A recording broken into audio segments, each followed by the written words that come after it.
उत्तर प्रदेश के विधानसभा चुनाव में एक बार फिर कई बाहुबली जेल से चुनाव मैदान में दो दो हाथ करते नजर आएंगे। मऊ से कुख्यात माफिया मुख्तार अंसारी, जो इस वक्त बांदा जेल में बंद हैं, एक बार फिर चुनावी मैदान में ताल ठोकेंगे। जेल में रहकर मुख्तार अंसारी का यह चौथा चुनाव होगा। तो वहीं सीतापुर की जेल में बंद समाजवादी पार्टी की सरकार में कैबिनेट मंत्री रहे आजम खां भी जेल से ही चुनाव लड़ेंगे। अभी हाल ही में गैंगस्टर मामले में जेल गए नाहिद हसन भी जेल से ही इस बार चुनावी समर में ताल ठोकते नजर आएंगे। देखिए कौन कौन से नेता इस बार जेल से चुनाव लड़ सकते हैं। माफिया मुख्तार अंसारी बांदा जेल में बंद, मऊ से लड़ेंगे चुनाव। आजम खां सीतापुर जेल में बंद, रामपुर से लड़ेंगे चुनाव। बाहुबली विजय मिश्रा आगरा जेल में बंद, भदोही की ज्ञानपुर से लड़ सकते हैं चुनाव। नाहिद हसन मुजफ्फरनगर की जेल में बंद, कैराना से लड़ेंगे चुनाव। इसके साथ ही गुजरात की साबरमती जेल में बंद माफिया अतीक अहमद इस बार सलाखों के पीछे रहकर अपनी पत्नी के लिए राजनीतिक जमीन तैयार कर रहे हैं।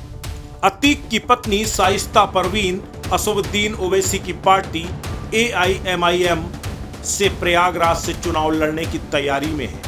पूर्व सांसद धनंजय सिंह पर 25,000 रुपए का इनाम है और पुलिस उनकी तलाश कर रही है। चर्चा है कि धनंजय सिंह भी विधानसभा चुनाव लड़ने की तैयारी में है। नेताओं के जेल से चुनाव लड़ने और जीतने की कहानी कोई नई नहीं है। इससे पहले भी न जाने कितने नेता जेल से चुनाव लड़े और जीते भी। जेल से माफियाओं के चुनाव लड़ने की रवायत पूर्वांचल से शुरू हुई। 80 के दशक में पूर्वांचल के सबसे बड़े बाहुबली हरिशंकर तिवारी ने जेल से ही चुनाव मैदान में ताल ठोकी और जीत दर्ज की। उसके बाद मंत्री भी बने। कुछ इसी तरह पूर्वांचल के ही एक बाहुबली बीरेन प्रताप शाही, बाहुबली दुर्गा यादव और राज बहादुर सिंह ने भी जेल से ही रहकर चुनाव लड़ा और जीता भी। अपराधियों के शरण देने के आरोप में जेल गए कल्पनाथ राय ने भी 1996 के चुनाव में ताल ठोकी थी। माफिया ब्रजेश सिंह जेल में निरुद्ध रहते हुए भी MLC बने थे। पूर्व में बाहुबली DP यादव ने भी जेल में रहकर चुनाव लड़ा।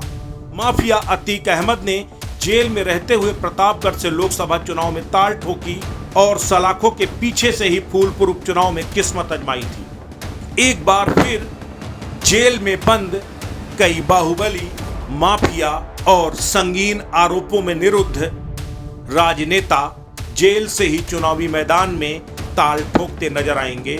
ऐसे में इस बार देखना दिलचस्प होगा कि इस बार जेल में बंद इन माननीयों को जनता कितना सिर माथे पर बिठाती है।